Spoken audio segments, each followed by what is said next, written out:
hablar de un tema que no es tan frecuente en pediatría, pero eso sí es importante que lo conozcan porque una enfermedad que lo precede sí es frecuente. Entonces, para empezar, vamos a hablar de un caso clínico, ¿ya? Entonces, tenemos un paciente varón de 4 años, sin antecedentes de importancia, que ingresa con un tiempo de enfermedad de 4 días. Entonces, ¿cómo es el cuadro? Hace 3 días inicia el cuadro con sensación de alza térmica, malestar general y apetito disminuido. Hace 2 días se agregan deposiciones líquidas en 4 oportunidades, sin moco, sin sangre, de regular cantidad, asociado a un vómito. Le administran paracetamol y enterotermina. Hace un día persiste febril, hace 3 deposiciones líquidas, presenta 2 vómitos al administrarle sales de rehidratación oral. El día del ingreso persiste febril, presenta 4 deposiciones líquidas, con moco y sangre, persiste con vómitos, no tolera la vía oral, por lo que acude a emergencia. Hasta ahí, ¿cuál sería el diagnóstico que ustedes tienen?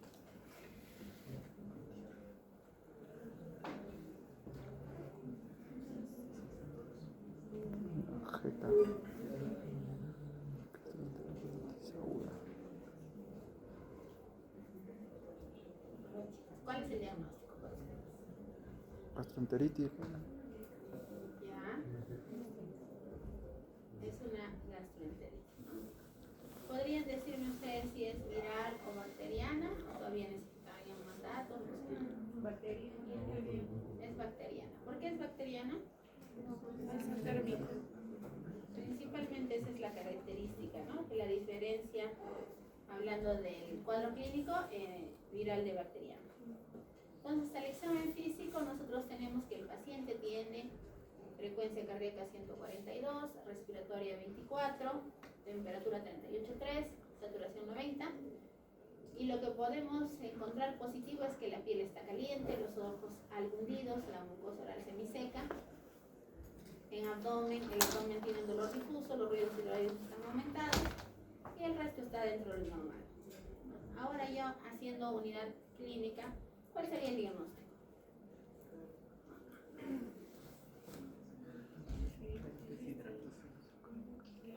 Deshidratación. Leve, moderada, severa. Moderada. Deshidratación moderada, ¿no? Tiene ojos hundidos, mucosa oral semiseca. Entonces, nuestro primer diagnóstico sería deshidratación moderada y el segundo sería diarrea aguda infecciosa bacteriana. ¿Qué exámenes les vamos a pedir? Coprocultivo. Ya, coprocultivo, ¿qué más?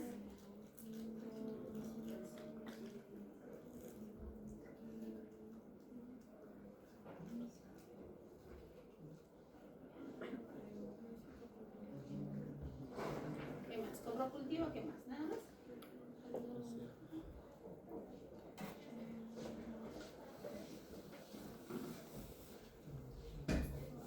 ¿Qué más, chicos? ¿Algún examen más o solo eso?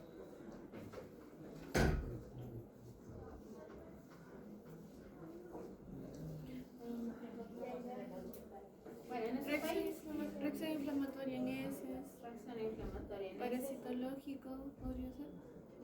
Pero en parasitológico, ¿qué estarías buscando? Tendría que pedirle un hemograma y ahí de acuerdo a ello podría ver si es que se debe a parásitos. Pero creo que la misma sería coprocultivo y Claro, nosotros tenemos la desventaja en nuestro país que los coprocultivos, los cultivos en general demoran mucho tiempo. Entonces, lo ideal sería pues que yo en el coprocultivo identifique el germen y pueda dar el tratamiento dirigido, ¿no? En otros países los cultivos salen en 12, 18 horas, o sea, mientras tú lo vas hidratando, te sale el resultado. Pero a nosotros nos suelen demorar 4 o 5 días, ¿no? Entonces, por eso todavía nuestra guía nacional habla de reacción inflamatoria en heces. Entonces, en la reacción inflamatoria en heces es un examen microscópico donde nos reportan la presencia de leucocitos, ¿no? Nuestra guía dice que si tú tienes 50 o más leucocitos por campo, la diarrea es probablemente bacteriana. Y la presencia también te confirma la presencia de matíes, ¿no? Porque si bien es cierto, a veces las mamás podrían decirte presencia de sangre, pero pueden ser restos alimentarios, entonces hay que confirmarlo de todos modos con un estudio microscópico. Entonces, la reacción inflamatoria sería primero y después el cultivo, ¿no? Si encontramos más de 50 leucocitos por campo y encontramos la presencia. Luego es un niño que está con deshidratación moderada y con intolerancia oral. Entonces, lo más probable es que necesite hidratación endovenosa. ¿Sí? Entonces, por ese motivo es que va a hospitalizarse. Y ya, para que se hospitalice, nosotros necesitamos hacerle algunos exámenes basales, que son básicamente las pruebas de función renal, porque no se olviden que la deshidratación puede ocasionar falla renal prerenal. Entonces tenemos que asegurarnos de que no exista eso. Entonces valoramos función renal y bueno, un hemograma de base. El PCR es un estudio de seguimiento en general, no es un examen que nos pueda ayudar a confirmar o descartar el diagnóstico. ¿Ya? Entonces, estos son los exámenes auxiliares que se le ha pedido. ¿Cómo lo encuentran, chicos? ¿Está normal? ¿Está alterado?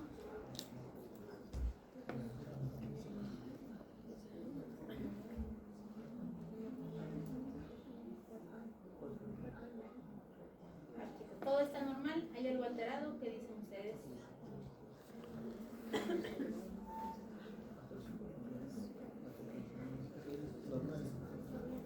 ¿Está todo normal?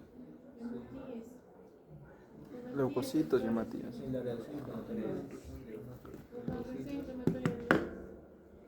Lo primero dice leucocitos 90 por campo, ¿no? Hemos dicho más de 50 nos orienta a bacteriano y sí se confirma la presencia de matías, ¿no? Habla de más de 100 por campo.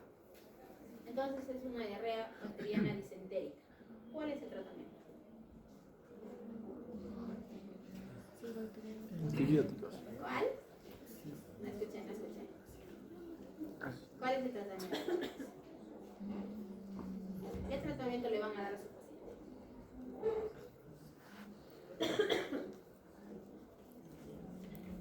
¿Hemos hecho el tema ya, no? ¿O no? Sí, hemos hecho diarrea. ¿Qué tratamiento le vamos a dar? Es acitromicina para ciertas diarreas disentéricas. Acitromicina actualmente es el tratamiento de elección para diarrea disentérica vía oral, ¿no? Pero recuerda que tu paciente está con intolerancia oral, está vomitando todo. Claro, vas a hospitalizarlo y el tratamiento de elección en este caso sería cefalosporina de tercera generación, ¿no? Ya está, muy bien. Y también no se olviden la hidratación, ¿no? Lo voy a hidratar o voy a tratarlo como deshidratación moderada. Y bueno, el tratamiento sintomático, ¿no? Y miren, esta es la evolución de nuestro paciente. Las diarreas bacterianas, la causa más frecuente, ¿cuál es? E. coli. E. coli, incluso hay estudios que hablan de que E. coli puede autolimitarse sin necesidad de tratamiento antibiótico. Bueno, es la causa más frecuente. Pueden haber otros gérmenes, pero en general el tratamiento antibiótico al tercer día debe ser efectivo. Quiere decir que el paciente ya no debe tener síntomas, sobre todo fiebre, vómitos o malestar general, ¿no? Porque la diarrea a veces demora un poco más en resolverse. ¿Ya? Pero nuestro paciente el tercer día, a ver qué tiene. Frecuencia cardíaca 144, frecuencia respiratoria 22, saturación 90, temperatura normal, su balance está positivo, más 340, pero es un paciente que está decaído, tiene apetito disminuido, asténico, en la piel se presenta palidez 3 cruces, llenado capilar menor a 2 segundos. El resto del examen no es contributorio, ¿no? ¿Cuál sería mi diagnóstico? ¿O qué yo estaría pensando? Porque hemos dicho, lo hemos hidratado, se supone que ya han aprendido hidratación, lo han hidratado bien. Le hemos dado cefalosporinas de tercera generación y es una evolución adecuada, el paciente no ha evolucionado bien, ¿o qué es lo que está pasando?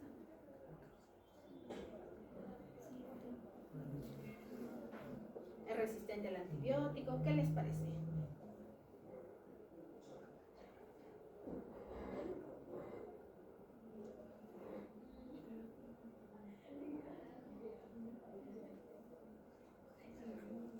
parece, chicos? ¿O es una evolución normal? El paciente está bien, está yendo bien. Todo es favor.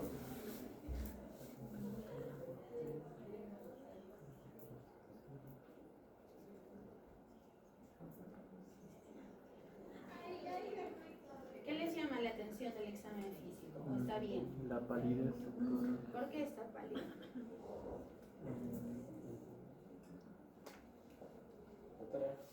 Hola, Mori, ¿qué pasa?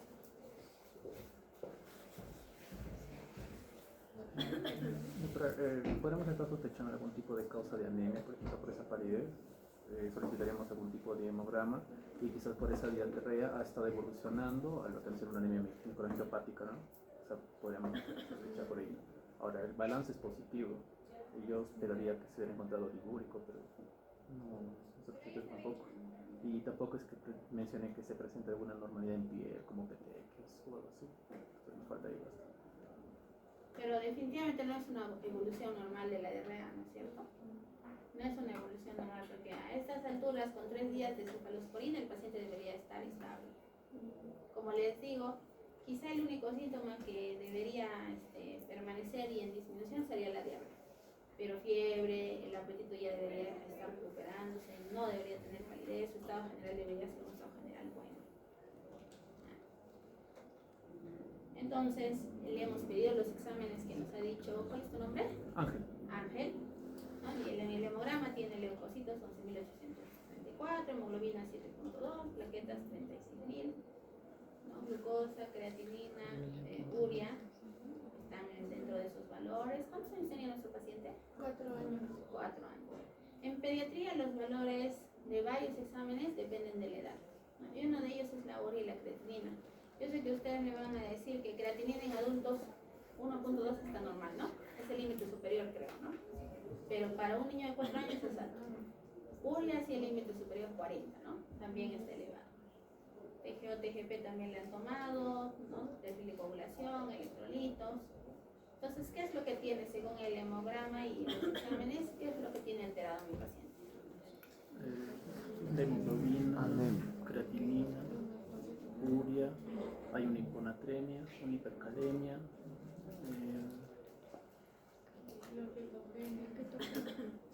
la ketopenia también con 36.000.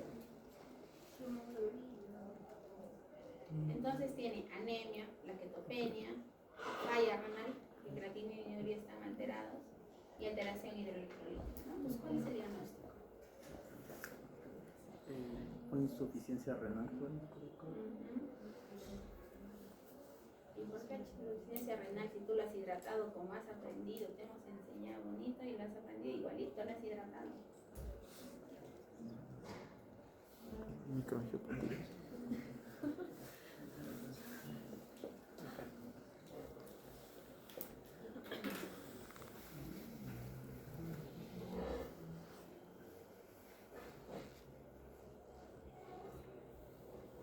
Bien, chicos, entonces de eso se trata el tema que vamos a hablar hoy, ¿no? Síndrome hemolítico.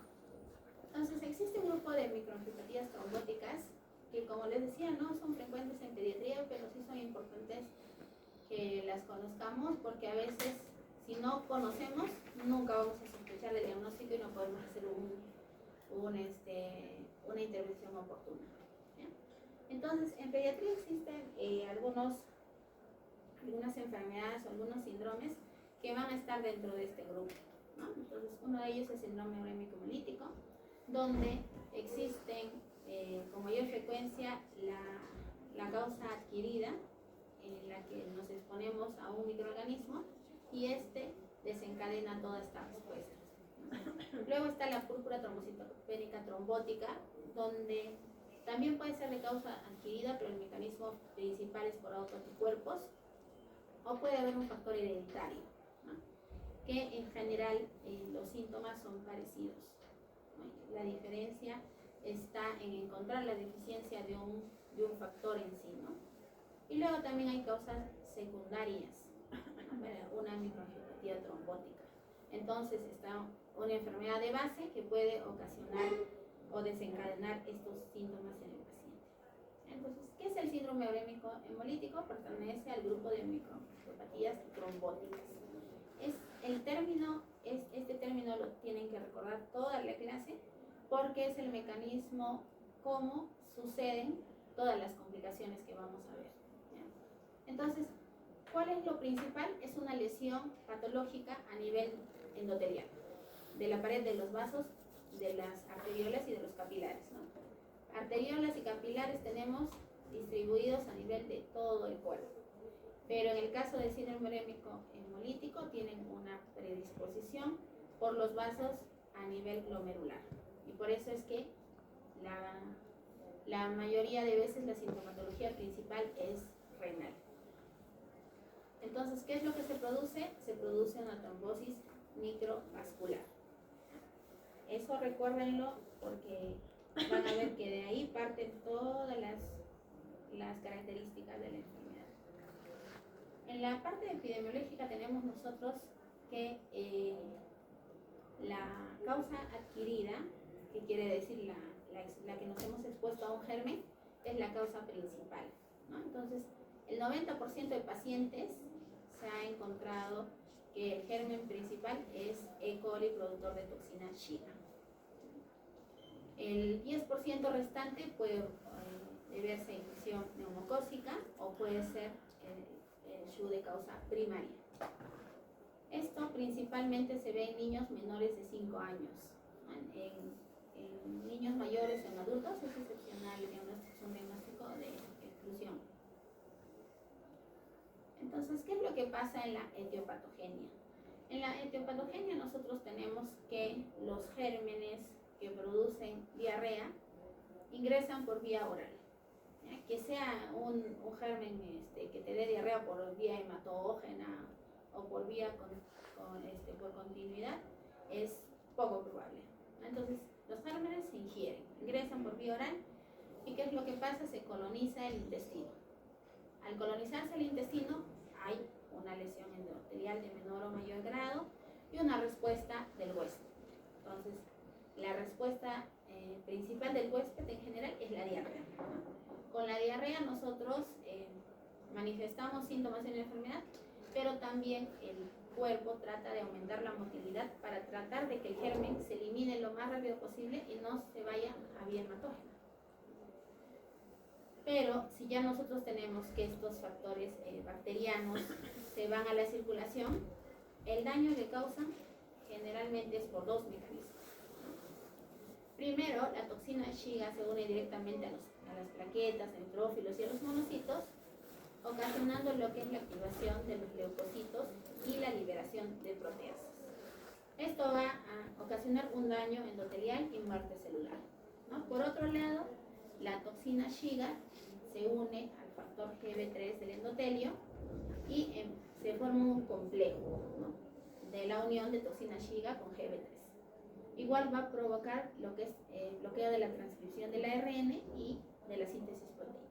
Finalmente, el efecto va a ser el mismo, daño endotelial y muerte celular, ¿no? Entonces, y se va a producir las características principales que yo veo en un paciente con síndrome urémico hemolítico, ¿no? Como es una anemia hemolítica microangiopática. A nivel renal ya habíamos manifestado que tienen una predisposición por los vasos renales, entonces van a ocasionar daño en las células endoteliales glomerulares y en el epitelio tubular, ¿no? Entonces se va a manifestar como una insuficiencia renal aguda. Pero no todos los niños van a debutar solo con falla renal. Siempre hay que buscar que no haya falla en otros órganos, como podría ser sistema nervioso central o a nivel del páncreas o corazón. ¿Ya? Es importante hacer ese descarte en los pacientes. Entonces, aquí tenemos la explicación de la fisiopatología en la causa infecciosa, ¿no? Que les decía, es la causa más frecuente, la que se presenta por E. coli. Entonces, tenemos nosotros la exposición a la toxina Shiga. ¿Y qué es lo que va a pasar? Ya decíamos, se va a unir a los receptores de la mucosa colónica, va a empezar la multiplicación, la reproducción y va a ocasionar muerte celular. Entonces, la manifestación principal de este daño va a ser diarrea mucosanguinolenta, pero también va a haber liberación de la toxina Shiga a la circulación sistémica. De esta forma es que ocasiona daño en órganos distantes. Ahora, para explicar o por qué se producen la trombocitopenia, la anemia y la falla renal, tenemos este otro esquema, ¿no? Entonces, habíamos dicho que la toxina Shiga se une al receptor GB3 del endotelio. ¿Sí? Entonces, en esta unión va a ocasionar a nivel de la célula endotelial endofibrosis de la subunidad A, lo cual va a producir edema y despegamiento. Entonces, una manifestación de los pacientes, que no es en el caso del paciente que hemos visto, pero una manifestación o cómo yo podría reconocer que está evolucionando a síndrome hemolítico es presencia de edemas. Luego va a haber exposición de la membrana basal. ¿Qué significa exposición? ¿No? Exposición puede ser solo una inflamación, hasta puede ser un daño directo o una lesión directa o como si fuera una herida, ¿no? Entonces, cuando nosotros tenemos una herida, ¿qué es lo que pasa? Lo primero que pasa para que coagule es activación y agregación plaquetaria, ¿no es cierto? Entonces, por activación y agregación plaquetaria es que se produce la trombocitopenia. Porque no se olviden que estamos diciendo que el daño es a nivel de los vasos y capilares de todo el cuerpo. Entonces, la agregación plaquetaria no va a estar como cuando te haces una herida solo en la zona donde te la hiciste, sino va a estar a nivel generalizado. Entonces, si las plaquetas se empiezan a agregar para tratar de reparar todos esos daños, el paciente tiene trombocitopenia por eso. O sea, su trombocitopenia en este caso no es porque no produce, es porque se está agregando y está tratando de reparar todos los daños que hay.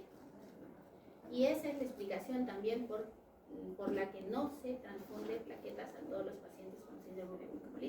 ¿Por qué? Porque va a empeorar la trombosis, ¿no? Esta agregación plaquetaria se van a formar trombos, y estos trombos, como van a ser o van a estar a nivel generalizado, van a ocasionar disminución de la luz del endotelio o de la luz capilar. Entonces, por otro lado, va a haber pues activación inflamatoria, van a liberarse radicales libres, factor de necrosis tumoral alfa y mediadores inflamatorios para tratar de compensar, ¿no?, esta gran respuesta, y van a ocasionar mayor daño visual. Por otro lado, los eritrocitos, ¿por qué es que el paciente tiene anemia? Estas citoquinas que se liberan para tratar de defendernos de esta respuesta inflamatoria va a ocasionar daño directo en los eritrocitos y los van a destruir. Los radicales libres de los neutrófilos también van a ocasionar peroxidación de la membrana de los glóbulos rojos. Les van a otorgar mayor rigidez, y ustedes saben que si los glóbulos rojos tienen mayor rigidez y además los capilares están trombosados, se van a empezar a romper al tratar de pasar o atravesar para perfundir órganos nobles, ¿no? Entonces los eritrocitos se van a empezar a fragmentar. La causa de la anemia, entonces, en este caso, es fragmentación eritrocitaria.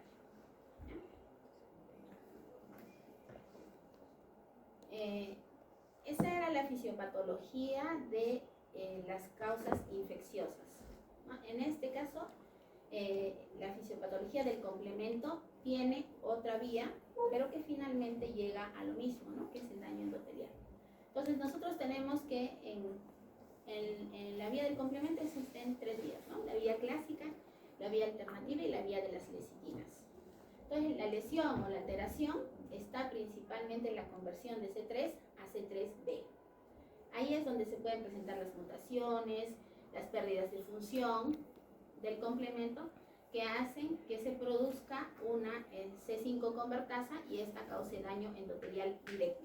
Y el mecanismo final es el mismo, ¿no? Yo tengo daño endotelial, las plaquetas se empiezan a agregar para tratar de reparar el daño y empieza a producirse trombocitopenia, anemia y lesión renal, ¿no? Igual, finalmente, también tienen predilección por los vasos glomerulares y del sistema nervioso central. Los que son mediados por complemento también son los que más frecuentemente debutan los pacientes con compromiso neurológico. Entonces, ¿cuál es la clasificación? Si ustedes van a los libros, la clasificación era, ¿no?, SHUG típico y atípico. El típico era el que estaba precedido de diarrea y el atípico era el que no tenía diarrea previamente. Pero la clasificación actual lo divide en causas hereditarias y causas adquiridas. En causas hereditarias nosotros tenemos aquellas mutaciones o errores congénitos del metabolismo que ocasionan en el paciente síndrome urémico hemolítico. Incluso son pacientes que pueden hacer síntomas a repetición. Incluso son niños a los que llegan a trasplante renal y hacen nuevamente síndrome urémico hemolítico y lesión del riñón trasplantado, ¿no? ¿Por qué? Porque tienen eso de forma hereditaria. Entonces pueden ser mutación de gen de complemento, los errores congénitos del metabolismo de la cianocobalamina o del gen de la diacilglicerol, por ejemplo. Luego están las causas adquiridas. Lo bueno es que las causas adquiridas es lo más frecuente y es también lo que tenemos más alcance de diagnosticar. Entonces, en las causas adquiridas están las que son producidas por infecciones, ya hemos hablado de la E. coli productora de toxina Shiga, y también está la causa neumocócica, ¿no? El estreptococo puede ocasionar síndrome urémico hemolítico también, y también como causa secundaria de una infección por VIH puede manifestarse el síndrome urémico hemolítico. Luego ya, pero de menor frecuencia, están las que se median por anticuerpos asociados a factores de complemento. También no olvidar que existe un grupo que podría desarrollar la enfermedad por toxicidad a fármacos, sobre todo los pacientes que tienen neoplasias o los que son trasplantados. Y bueno, en pacientes con trastornos autoinmunitarios o en el embarazo si fueran adolescentes. Pero ya esas causas son causas más infrecuentes. Entonces, tenemos que establecer cuál es la causa o llegar a ver cuál es la causa del paciente. Entonces, aquí hay un resumen, ¿no?, de lo que se hacía antes o cómo se clasificaba antes, como les decía, en SHU típico y en SHU atípico. Entonces, en el típico, el que estaba precedido por diarrea, nosotros teníamos un paciente en el que la edad en la que se presentaba era un niño menor de 5 años, en el que había tenido una diarrea sanguinolenta previa, ¿no?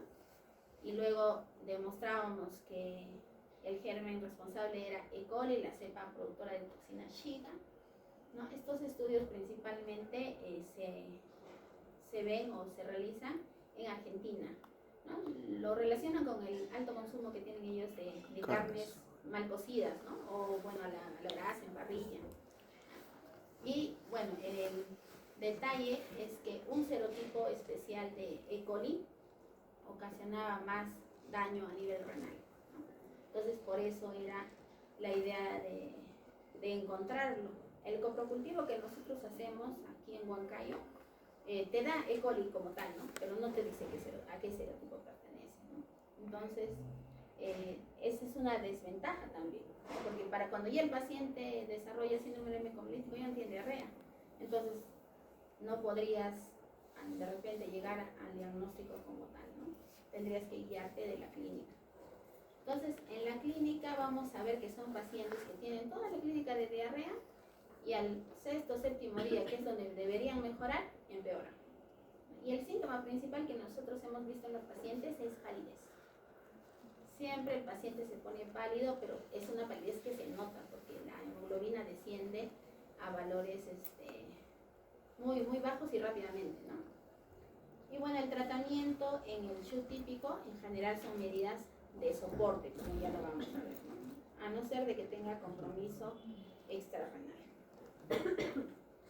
Y en el SHU atípico, miren ustedes, existen un montón de causas, ¿no? Y también existen exámenes específicos que no están disponibles, no es un examen que tú puedas encontrar tan rápido, ¿no? Entonces, si tú piensas en causa primaria, vas a buscar alteraciones en la vía del complemento. Si tú piensas en una causa secundaria, porque el paciente tiene una enfermedad de fondo como VIH o algunas infecciones asociadas, vas a tener que demostrar, ¿no?, que es el germen. Igual, por ejemplo, para estreptococoneumonía, tienes que demostrar que el germen causante de la neumonía de tu paciente es estreptococoneumonía.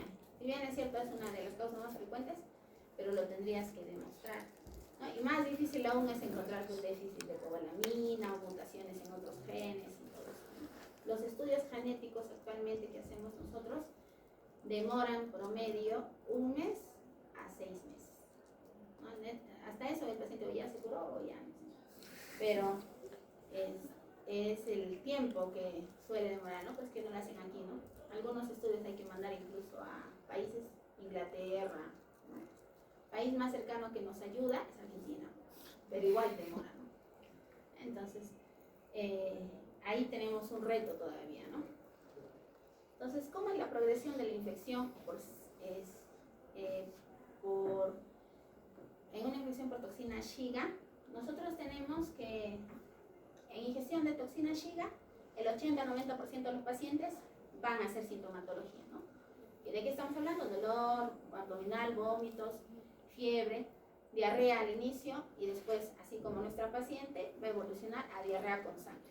Pero los que evolucionan a diarrea con sangre usualmente son el 50% de los pacientes.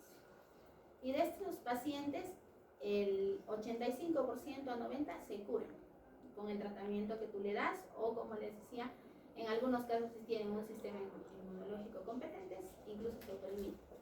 Pero existe un 10 a 15% de pacientes que pueden evolucionar a síndrome urémico hemolytíco. ¿Y por qué es importante? Porque de estos pacientes que han evolucionado a síndrome urémico hemolítico, el 30-50% pueden tener secuelas. ¿Y cuál es la secuela principal? Falla renal crónica, ¿no? Con la posibilidad alta de ser candidatos a trasplante. Y la mortalidad es baja, 3 a 5% es la mortalidad, ¿no? Pero las secuelas sí son altas. Entonces, ¿cómo es la clínica? Para que tengamos una idea, ¿no? Y no pensemos, ni bien viene con diarrea con sangre, ya es síndrome urémico hemolítico, todos los pacientes vamos a estar asustados.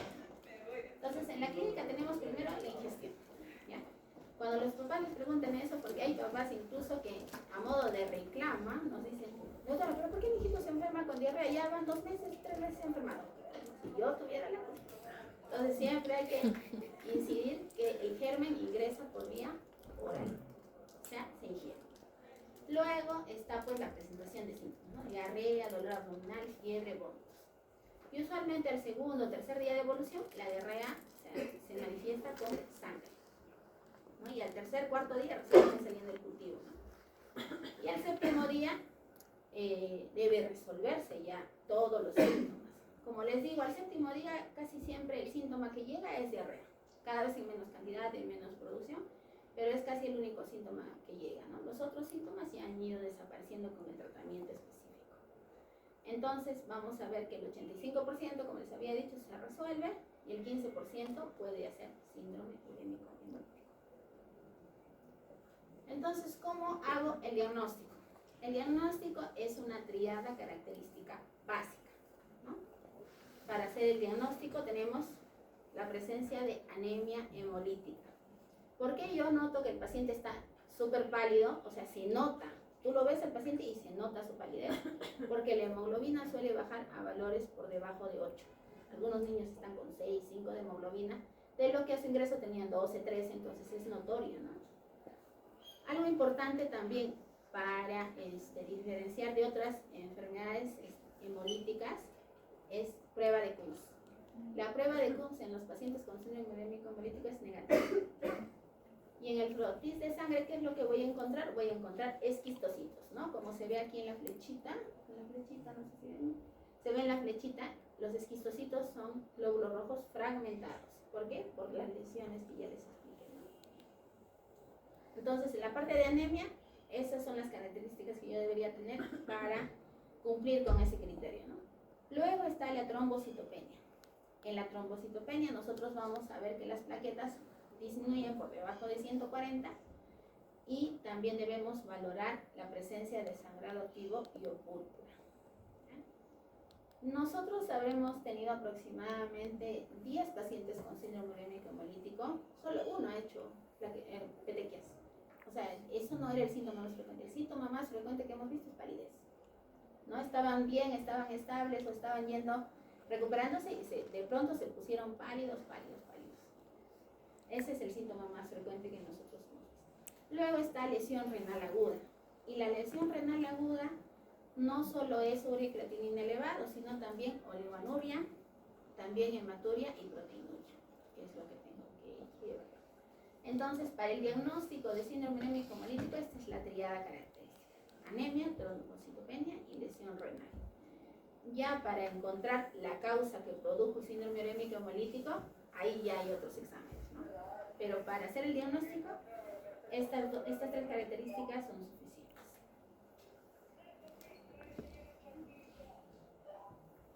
Y miren, este es un esquema de todas las pruebas complementarias que se pueden hacer para el estudio de microangiopatías trombóticas. Entonces, a nivel bioquímico y hemograma, está lo que estábamos manifestando, ¿no? Vamos a ver anemia, evaluar anemia, plaquetopenia, aptoglobina, Kunz directo, estudios de coagulación. En algunos casos podemos usar o pedir LDH, lámina periférica. En la orina, principalmente lo que yo tengo que ver es función renal.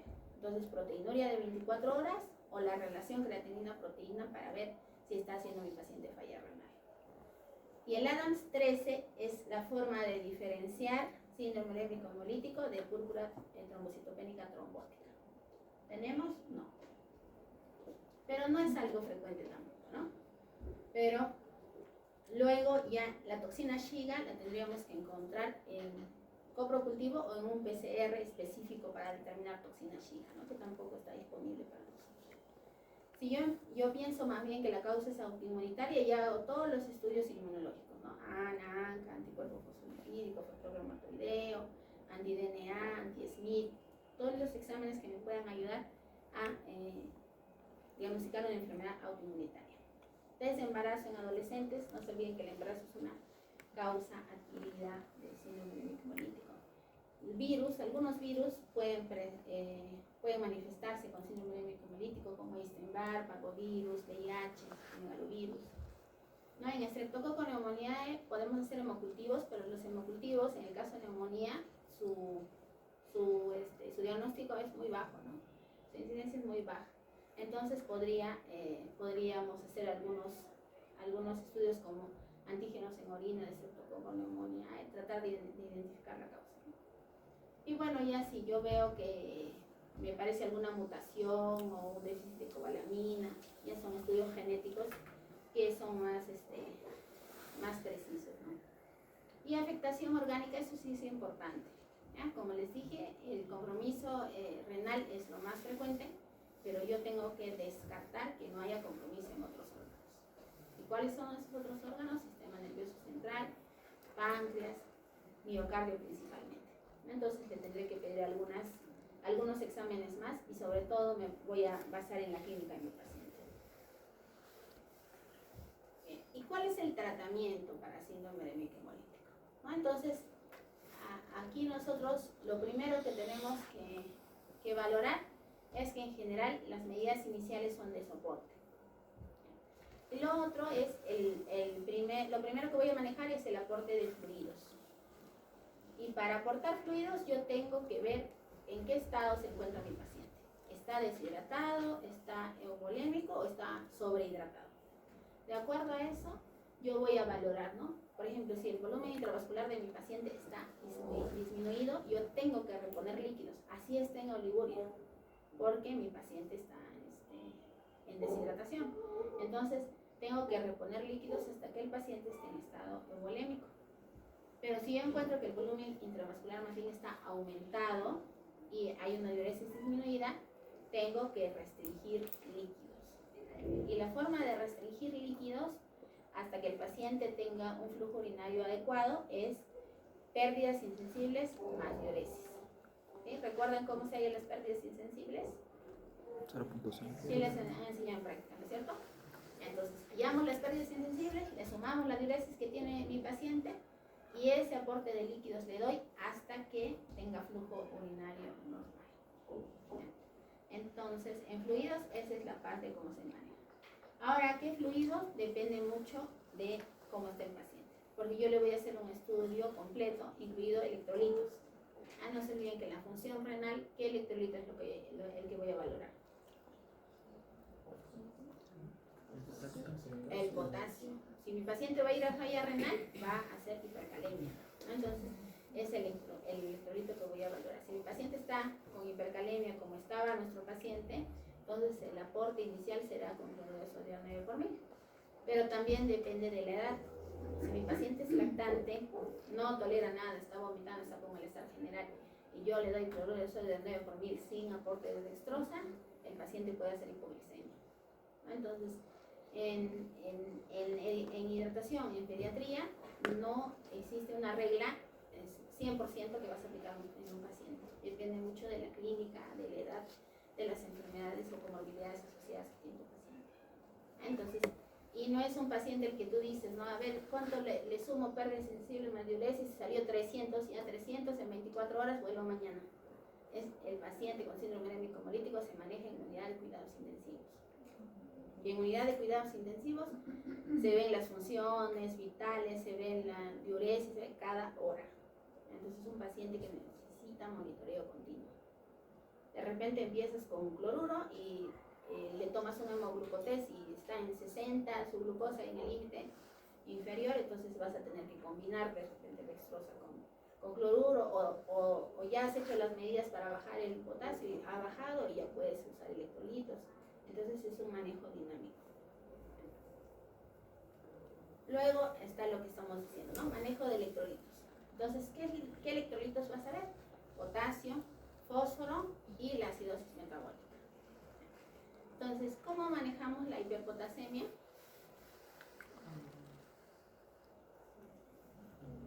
Rezamos. ¿Qué más? Después de rezar. ¿Cuál? Hay Insulina, ya. ¿Qué más?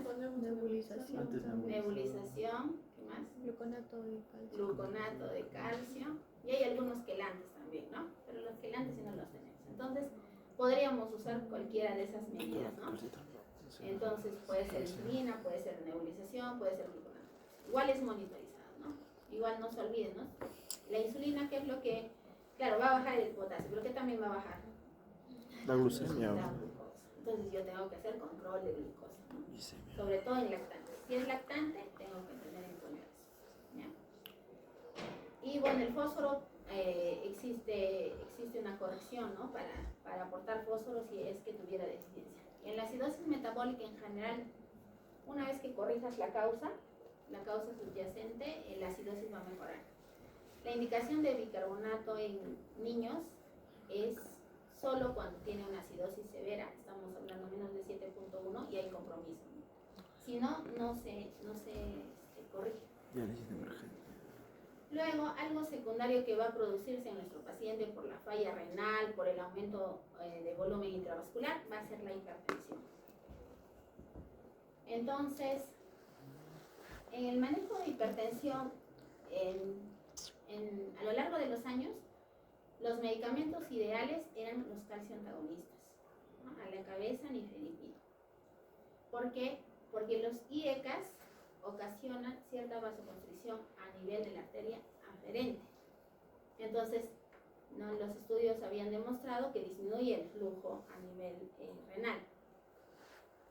Pero ahora, actualmente hay estudios que refieren que los IECAS, a pesar de que tenga ese efecto, a largo plazo tiene un efecto renoprotector que sería un beneficio mayor, ¿no? En los pacientes, porque estamos diciendo que estos pacientes, más del 50% se van a la cronicidad. Entonces, ya están volviendo a usar inhibidores de la enzima de convertidora de angiotensina para manejo de hipertensión en el síndrome urémico hemolítico. En la lesión renal aguda, si yo lo identifico, lo que yo tengo que hacer, lo primero que tengo que hacer es suspender medicamentos que puedan ser nefrotóxicos y reemplazarlos con otros que no lo sean, o si no puedo reemplazarlo porque mi paciente lo necesita, ajustar según la función renal. Hay varios medicamentos que requieren ajuste de acuerdo a la función renal en la que se encuentra tu paciente. Entonces, eso es lo que tienes que hacer, ¿no? Y no se olviden que la furosemida es un medicamento nefrotóxico. Entonces, el uso de furosemida en general es un medicamento que se usa por un tiempo corto. No es que lo voy a usar los 7 días que mi paciente pueda tener oliguria, ¿no? Es un medicamento de rescate, pero no es un medicamento usual, no está indicado en síndrome urémico hemolítico de forma rutinaria. Si mi paciente debuta con disfunción neurológica, los estudios han demostrado que en este caso el eculizumab es el medicamento de elección. Es un anticuerpo monoclonal que puede disminuir las secuelas graves que se producen a nivel del sistema nervioso central. Luego también está la terapia con plasma o plasmaféresis, pero su mayor efectividad se ha demostrado en los pacientes que tienen síndrome urémico hemolítico mediado por complemento. Y luego siempre recuerden que otros órganos podrían estar afectados, ¿no? Entonces siempre hay que monitorizar cualquier otro órgano que podría tener compromiso en nuestro paciente. Y bueno, como el 50% se va, casi el 50% se va a secuelas, tenemos que recordar cuáles son los criterios para hacer diálisis en el paciente. Primero, tenemos que ver en los pacientes si existe la azoemia permanente a pesar del manejo médico, ¿no? Y eso es cuando el nitrógeno ureico está por encima de 80 a 100 miligramos por decilitro en los pacientes a pesar del manejo médico inicial. Cuando tiene signos y síntomas de uremia también, ¿no? Se ponen encefalopáticos, por ejemplo, y es un criterio de diálisis. Cuando hay sobrecarga severa de líquidos, habíamos dicho que algunos pacientes pueden presentar edema, y cuando hay edema yo tengo que buscar que no haya presencia de líquidos en otros órganos. Entonces los primeros órganos que tengo que valorar es pulmón y corazón, ¿no? Entonces si hay compromiso cardiopulmonar y no ha respondido también a la terapia médica, es un criterio de diálisis. Igual en las anomalías electrolíticas graves le hemos puesto el tratamiento que ustedes me han dicho para la hiperpotasemia o para la acidosis y el paciente persiste con estas alteraciones, es un criterio para diálisis. Y finalmente la necesidad de soporte nutricional.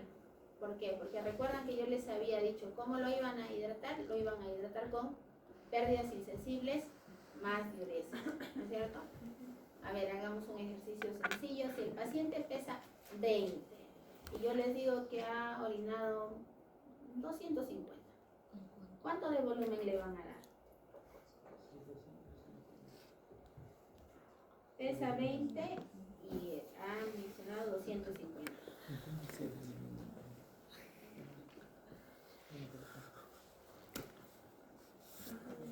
¿Cuánto es, chicos? Ya saben, ¿eh?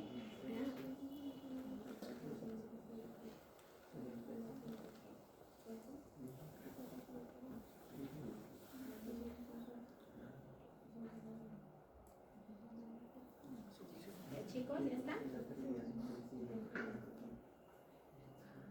24, el tiempo de pérdida insensible por horas. Ah, no, estamos diciendo 24 horas. Ahí. ¿No? En 24 horas ustedes tienen que hallar las pérdidas sensibles. Y yo les he dicho que ha orinado 250 en 24 horas. Es una superficie corporal. ¿Cuánto? Mentira. Sin inventar. 490. ¿Sí? Sí, pues ¿No saben de qué estamos hablando? Chicas, pesa 20 kilos. ¿Qué tengo que ir primero? Superficie corporal. Ya, ¿cuál es la superficie corporal? Eso por 4 más 7. 20 por allá. A ver, ¿cuánto es? 90 más peso. 566. ¿Quién da más, chicos? ¿A todos les sale 566? un ratito. No. Y entonces sigamos. ¿Ya superficie corporal ya está? Ya, chicos, 20 por 4. Eso por el peso. 20 más 90. No está difícil. Por 24. Ajá. 0.79. Ya. 0.79 lo voy a multiplicar por cuánto? Por 400, que es la superficie o la pérdida sensible por superficie corporal. 400 por 0.79, ¿cuánto es? 316. Y yo les dije que el paciente había orinado 250. Entonces tú le vas a dar ¿cuánto de volumen? 566. Sí, estamos ubicados, nos hemos perdido. ¿Perdidos? Oye, Mauricio, ¿estás perdido? Mauricio, por favor, ya te he dicho que yo te tengo fe. A la pizarra. Por favor, Mauricio. A la pizarra. La práctica yo le he enseñado clarito, Mauricio. A la pizarra. Clarito.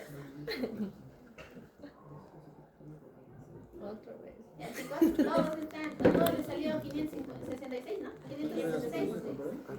El peso es 24 más. Ya no me saben ahora que hay para siempre. ¿No? 110.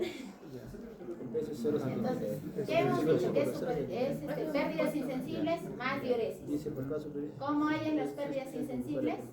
Es superficie corporal por 400. para las pérdidas. ¿No es cierto? Eso ya es un estándar. Todos los pacientes van a hacer eso.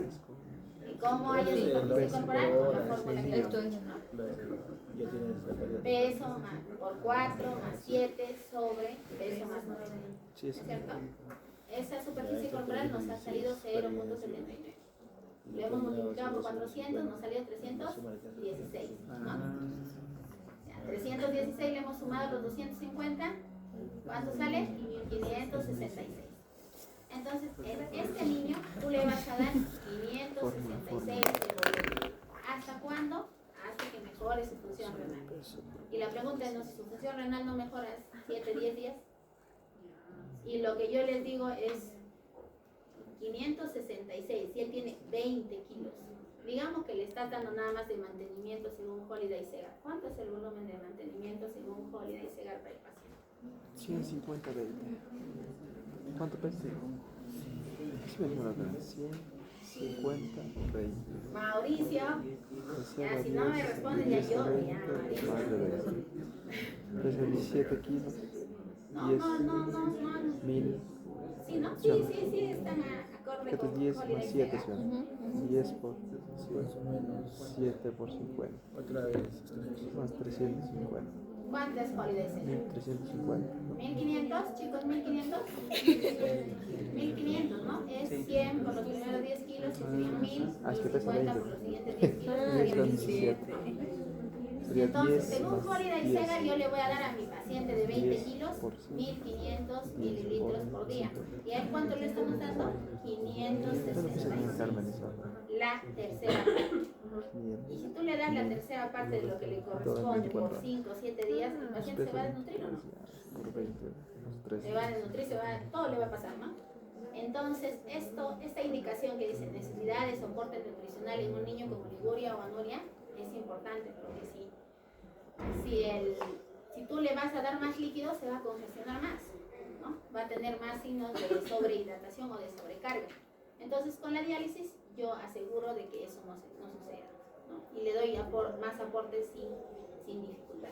A eso se refiere, ¿no? A darle la necesidad o el soporte nutricional que el paciente necesita. ¿Listo? Entonces, finalmente este es un esquema de todos los exámenes que deberían hacerse a un paciente para llegar a la causa, ¿no? Entonces, miren, la Sociedad Española de que habla, primero vas a ver, ¿no? Hemoglobina, plaquetas, esquistocitos, LDH aumentada.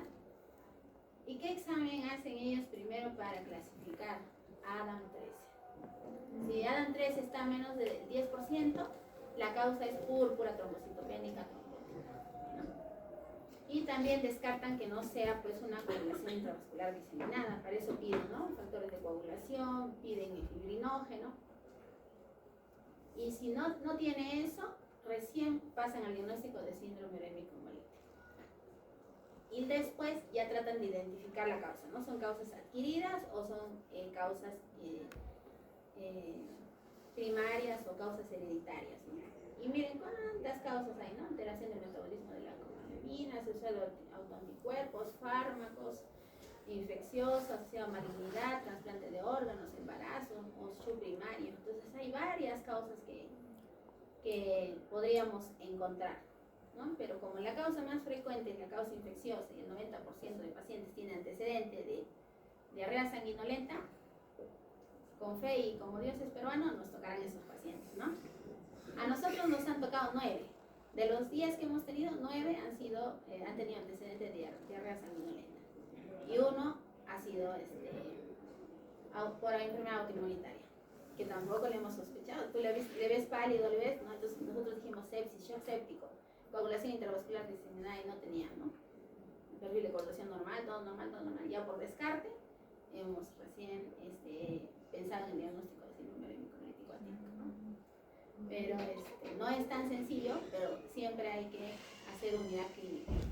Porque un paciente volviendo ya a nuestro paciente, entonces acá, en la parte de la evolución, ¿por qué se ha puesto así?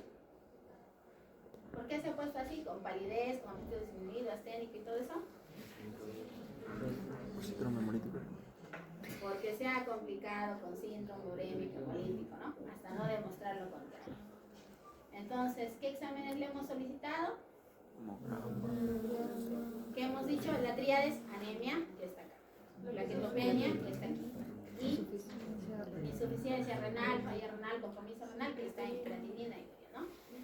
Entonces, ¿cuál es el diagnóstico? Hemolítico, típico, o si quieren decir de causa adquirida, ¿no? Por toxina Shiga probablemente. ¿Cuál es el tratamiento? ¿Cuál?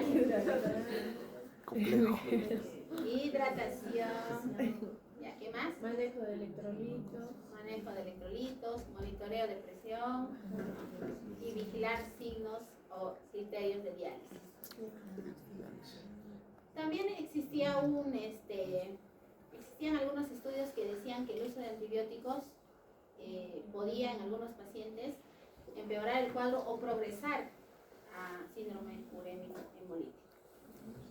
Los antibióticos que han demostrado que puede pasar esto son sulfamethoxazol y ciprofloxacina. ¿Es el tratamiento para diarrea? No. Ya, entonces, ¿para qué le das a una diarrea con sanguinolenta ese tratamiento si no es el tratamiento? Entonces, ¿quién es culpable? Tú. Ya está, listo. Tercera opción. ¿Por qué? Porque no es el tratamiento, pues, ¿no? Entonces, los otros medicamentos sí son seguros. Solo es ese compromiso de complicación con antibióticos es con sulfas y cipro. Aquí no lo recomiendo. ¿Listo, chicos? ¿Alguna pregunta? Eso sería todo. ¿Quedó claro? Listo. Entonces, nos vemos.